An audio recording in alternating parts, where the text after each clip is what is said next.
ലോകത്തിലെ ഏറ്റവും ശക്തമായ എയർ ഡിഫൻസ് സിസ്റ്റങ്ങൾ പോലും ഒരു ആയുധത്തെ കാണാൻ പോലും കഴിയാതെ പോയാൽ അത് ഒരു യുദ്ധത്തിന്റെ നിയമങ്ങൾ തന്നെ മാറ്റിമറിക്കുമോ? ഇന്ന് നമ്മൾ സംസാരിക്കാൻ പോകുന്നത് അത്തരത്തിലൊരു പ്രോജക്റ്റിനെ കുറിച്ചാണ്. വാർത്ത ഞാൻ വിശദമാക്കാം. പ്രിയ പ്രേക്ഷകർക്ക് പേജ് ലോഡിലേക്ക് സ്വാഗതം. ഇന്ത്യയുടെ ഏറ്റവും രഹസ്യപരവും അതീവ ഭീഷണിപ്പെടുത്തുന്നതുമായ ഹൈപ്പർസോണിക് മിസൈൽ പദ്ധതി പ്രോജക്ട് വിഷ്ണു. ഇതൊരു സാധാരണ മിസൈലല്ല, ഇതൊരു ഗെയിം ചേഞ്ചർ ആകാൻ സാധ്യതയുള്ള ഒരു സാങ്കേതിക കുതിച്ചുചാട്ടം തന്നെയാണ്. ഇപ്പോൾ ലോകം ഒരു പുതിയ ആയുധ മത്സരത്തിലൂടെയാണ് കടന്നുപോയിക്കൊണ്ടിരിക്കുന്നത്. അതിൽ ഏറ്റവും മുന്നിലുള്ള വിഭാഗം ഹൈപ്പർസോണിക് ആയുധങ്ങൾ തന്നെയാണ്. മാക് 5 മുകളിലുള്ള വേഗതയിൽ പറക്കുന്ന മിസൈലുകളാണ് ഹൈപ്പർസോണിക് എന്ന് പറയുന്നത്. എന്നാൽ പ്രോജക്ട് വിഷ്ണു ലക്ഷ്യമിടുന്നത് അതിലും മുകളിലാണ്. മാക് 8, അതായത് ഏകദേശം 10,000 കിലോമീറ്റർ വേഗത. ഇതൊരു വിമാനമല്ല, ഒരു റോക്കറ്റ് മാത്രമല്ല, ഇത് രണ്ടിന്റെയും ശക്തി കൂട്ടിച്ചേർത്ത ഒരു ഹൈബ്രിഡ് മെഷീൻ തന്നെയാണ്. ഈ പ്രോജക്റ്റിന്റെ ഹൃദയഭാഗം ETLDHCM എന്ന ഹൈപ്പർസോണിക് ക്രൂയിസ് മിസൈലാണ്. ഇതിന് പ്രോജക്ട് വിഷ്ണു എന്ന് വിളിക്കുന്നുണ്ടെങ്കിലും ഇതിന്റെ പൂർണ്ണനാമം വരുന്നത് extended trajectory long duration hypersonic cruise missile എന്നാണ്. പേര് സൂചിപ്പിക്കുന്നത് പോലെ തന്നെ ഇത് ദൂരേക്ക് മാത്രം പോകുന്ന ഒന്നല്ല, ഏറെ നേരം ഹൈപ്പർസോണിക് സ്പീഡിൽ തുടരാൻ കഴിയുന്ന ഒരു ആയുധം കൂടിയാണ്. DRDO ഇതിനായി ഇപ്പോൾ തന്നെ സ്പെഷ്യൽ ജിഗ്സും ഫിക്സ്ചറുകളും നിർമ്മിക്കാൻ തുടങ്ങിക്കഴിഞ്ഞു.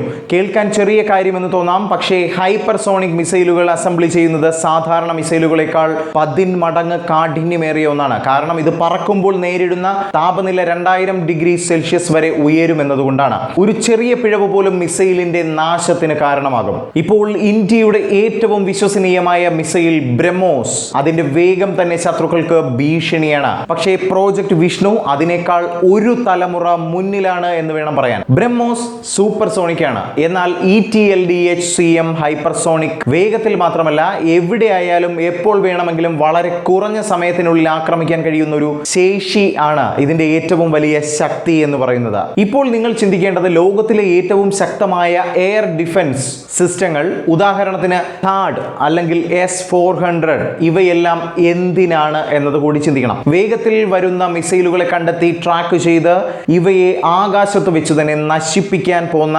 യന്ത്രങ്ങളാണിവ. പക്ഷേ മാക് 8 വേഗത്തിൽ അനിയന്ത്രണമായ രീതിയിൽ മാനുവർ ചെയ്യുന്ന ഒരു മിസൈൽ വന്നാൽ റഡാറുകൾക്ക് അതിനെ കൃത്യമായി ട്രാക്ക് ചെയ്യാൻ പോലും കഴിയില്ല. അതിനാൽ ഡിറ്റക്ട് ചെയ്യുന്നതിന് മുൻപ് തന്നെ ടാർഗറ്റ് ഹിറ്റ് ചെയ്ത് തകർക്കുക എന്ന രീതിയിലേക്ക് കളി മാറാനിരിക്കുകയാണ്. വളരെ സിമ്പിളായി പറയുകയാണെങ്കിൽ റഡാർ ഒക്കെ സെൻസ് ചെയ്ത് വരുന്നതിന് മുന്നേ തന്നെ നമ്മുടെ പ്രോജക്ട് വിഷ്ണു വന്ന് കാര്യം നടത്തി പദ്ധതി വിജയിപ്പിക്കുമെന്ന് തന്നെ നിസ്സംശയം പറയാൻ സാധിക്കും. ഈ മിസൈലിന്റെ ഏറ്റവും വലിയ സാങ്കേതിക പ്രത്യേകത അതിന്റെ എഞ്ചിൻ തന്നെയാണ്. അതെ, സ്ക്രാംജെറ്റ് എഞ്ചിനാണ് ഇതിൽ ഉപയോഗിച്ചിരിക്കുന്നത്.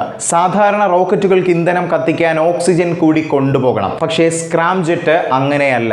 ഇത് വായുവിൽ നിന്ന് നേരിട്ടുള്ള ഓക്സിജൻ ഉപയോഗിച്ചാണ് ഇന്ധനം കത്തിക്കുന്നത്. ഇതിന്റെ ഫലം എന്താണ്? മിസൈലിന്റെ ഭാരം കുറയും, അതുപോലെ തന്നെ കൂടുതൽ ദൂരം പോകാൻ സാധിക്കും, കൂടാതെ അതിശക്തമായ വേഗത നിലനിർത്താനും കഴിയും എന്നതാണ്. 2026 ജനുവരിയിൽ DRDO ഒരു സ്ക്രാംജെറ്റ് എഞ്ചിൻ 12 മിനിറ്റ് ഗ്രൗണ്ട് ടെസ്റ്റിൽ വിജയകരമായി പ്രവർത്തിപ്പിച്ചു എന്നതും എടുത്തു തന്നെ പറയണം. ഹൈപ്പർസോണിക് മേഖലയിൽ ഇതൊരു വലിയ നാഴികക്കല്ലായി തന്നെ നിലനിൽക്കും. എന്താണ് പ്രോജക്ട് വിഷ്ണുവിന്റെ പ്രധാന ലക്ഷ്യം? Deep strike missions. ശത്രുവിന്റെ പ്രധാന എയർ ഡിഫൻസ് നെറ്റ്വർക്കുകൾ ആദ്യം തന്നെ തകർത്ത് കളയുക.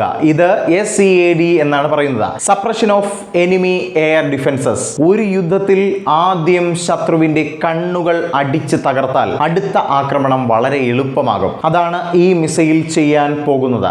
ഇത് വെറും വേഗം മാത്രമല്ല, low radar signature, unpredictable flight path, high G manoeuvres, ഇവയെല്ലാം ചേർന്നാൽ ഇത് ഇന്റർസെപ്റ്റ് ചെയ്യാൻ കഴിയാത്ത ഒരു കിടിലൻ ആയുധമായി മാറും.